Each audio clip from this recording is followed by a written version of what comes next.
so good time and time again for DRS.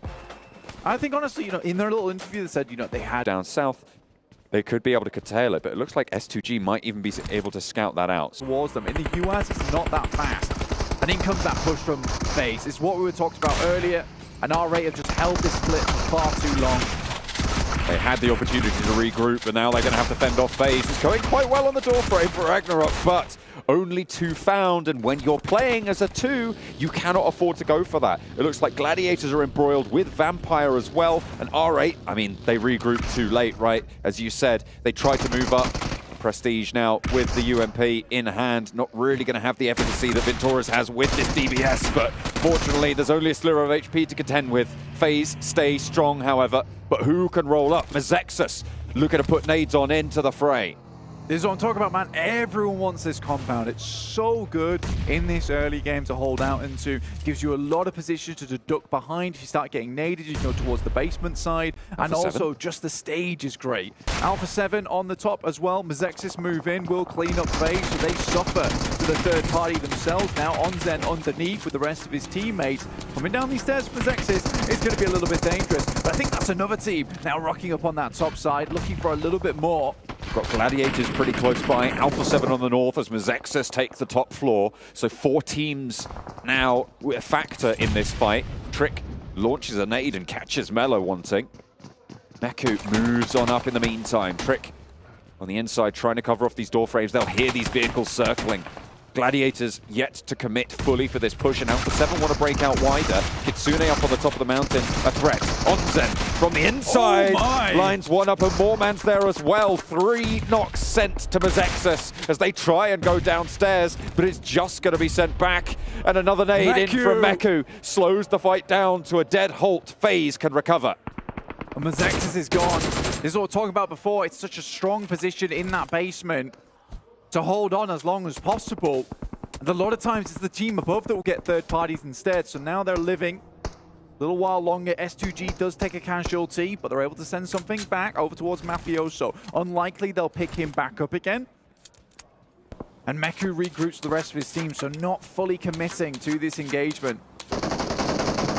Western shift pretty hard on this circle over to that single compound. I think Vampire's over towards Gatka, strong spot. You do have those upstairs to play around with. 3 nade from S2G, clean up one of the Falcons players. You do have that top floor for Vampire to play around. But the fielded area for Gladiators, this is where we want to see a bit more from them, because we've seen many times, and the devs say this too, that they need to start taking shots at teams because they have clear sight lines over the field, and it looks like Vampires are going to go for the crash. They need to receive well here, John.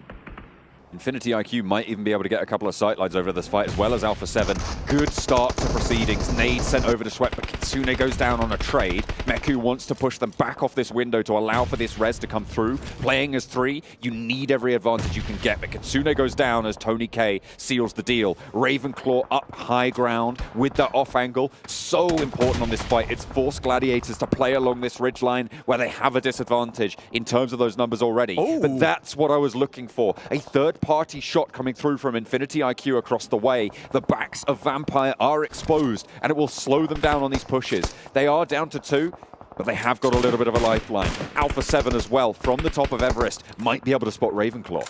I think the fact of the matter is that the Infinity spot this happening, they know now that their compound is just really not safe. And this is a really good one to take. It's towards the central arena. In the meantime, DRS have made a massive swing on the southern side up towards Mount Everest and are looking to take out players in this spot. Alpha 7 first to face. D plus Kia swept aside as AGi8 try and leave from the chopsticks from those Gatka fields. As we're back on board with Gladiators trying to hold out. Killer did get knocked. Carrillo low, but Rules is even lower. Will fall down first. And Alpha 7 looking good to try and hold the top of this. A 2-for-1 trade in terms of knocks right now. Another nade launched over by Revo, who's playing that point man for the roster. Delta close by. AGi8 falls next. And just the one for DRS. Will their run be drawn short here? Yes, it will. Alpha 7 play with 4 eliminations on the card. A res available onto Senatexa, and AGi8 not pushing on just yet. Revo just drops Hellfire from above there. Just bullets raining down on the guys from DRS. Very difficult to get away from that, but I think he just wanted to fight to the completed as quickly as possible. Like we said before, clean engagements from Alpha 7. Quickly pulling out the wet wipes and getting rid of DRS from the top side of Mount Everest. Now they can focus over towards AGi8 once again. Looks like Vampires are trying to push further in towards where Gladiators are currently trying to hold. They'd like to get rid of them, so they can't capitalize on a third party that comes through from the Infinity, who are waiting. Schweppes takes a huge amount of damage. This is very good for Meku, holding on for as long as possible close up. Tony K, no nades in hand, playing around, just trying to spot the players near the window. Won't be so lucky. Nade around the edge finds a lot of damage onto Meku. Tries for the drop shot, and there's no backup with the sightline blocked on the smoke. Matic falls second, and Vampire stay up as 4. A nade was cut off that sightline coming from Infinity IQ. They knew they had to do something shortly. They wait up, they get all those stims on board, and then they push in. S2G though, rkiye still going strong. Absolute destroyer over in the PMPL, and he finds another. Not before he goes down to 8-on, but what a defiant performance there from S2G. rkiye comes in clutch. One move through and finish the job. Infinity IQ, I just think that they have made an odd play to hold in that area for so long. They saw the fighting happening. It's so unfortunate bullets coming afterwards, because he could have survived a lot longer from that spot. Ravenclaw though, it was a questionable play. I think running out from that side without clearing any of Everest or scouting it, considering he is a scout, probably should know that there are going to be players up towards Everest side moving downwards. It just leaves them a little bit weakened. FaZe takes down a bit more, AGi8 out, and that'll extend them up towards that leaderboard. 9 eliminations so far found. 7th place overall right now for FaZe. A really important jump as well. Remember, we've spoke about it so much this bubble. If they can keep this rolling, they might be in the money.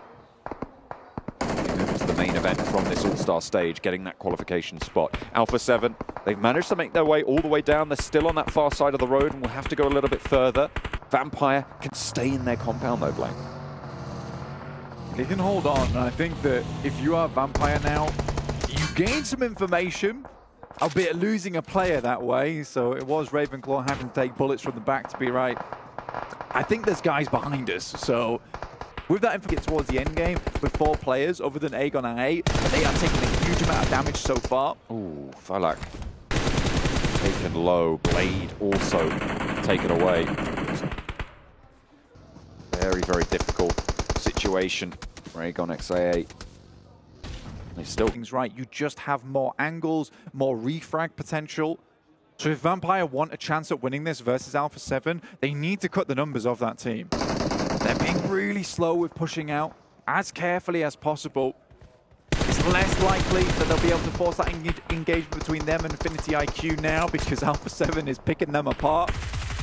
Point could go over to Vampire here. It's taken by Senatexa. But then Hoiga moving through this smoke train will get spotted. Actually, a nade is the thing to find it, but the point still goes over towards Carrillo. 9 eliminations now for Alpha 7. As Vampire, you still have Kaidulan crawling his way forwards. And Mafioso's still worried about Mormon, so they need to isolate these threats and take care of them. The first one is dealt with, but Mormon is still there on a side swipe. Not really too much utility for that crate, also a massive blessing. I mean, imagine finding an M249 in there. That's just... I think they picked up a Groza, in fact. Ooh, could be even better. Yeah, look at that. Back. Vampire are willing to just let them wait. Man, Schweppes is in such a dangerous position as well, but he needs to provide that information across. Playing around with this bush in front of them, which is likely to get sprayed out. I think Alpha 7 has played this game slow. Spots. Bullets are going to be a problem. And is spotted in turn. UZM moves forwards with the cover, can get the res onto IQ. The zone. Pretty hard. Cool. It will do at this stage. Oh, Schweppes, he saw Senatexa. We'll see another as well, Vampire. They have to go for the fight, and Alpha 7 cut them down. The numbers advantage playing for them. You can see the ammo just going completely red. Revo has to go back to the DBSs. Aegon XA8, the duo, still needs to move north, sure, but they've got way more resource. I think genuinely, Schweppes could probably crawl all the way in. There's no way these players have any kind of ammo to work with. unless they pull them over towards this position, because they need to resupply off these crates that are on the floor. Revo just has to get up close and personal with the DBS. This is the killer. And UZM, with this AUG, not many bullets left in that one. Groza comes out. Carrillo still holding on. He could win this game, because Schweppes, just off the back with the fact that these players have nothing left in the tank. He sees him. UZM absolutely sees the player behind the tree. The backstop for Alpha 7 is spotted, and it's Schweppes to pick it up. He's got the Groza now into a 1 versus 2. Vampire to try and put another chicken dinner on the board. A nade goes long. It looks good. Schweppes just about dodging out the way. Gets back into cover and hits the deck. The spray goes wide for UZM. Groza's on the back line. IQ brought very, very low. Schweppes trying to heal up with those stims. The more time he can buy, the higher his health bar will go. But pushing forwards, it's UZM out of the grass, and he'll be able to deal the final blow. Vampire pushed aside, and it's rkiye with a massive chicken dinner here, flanked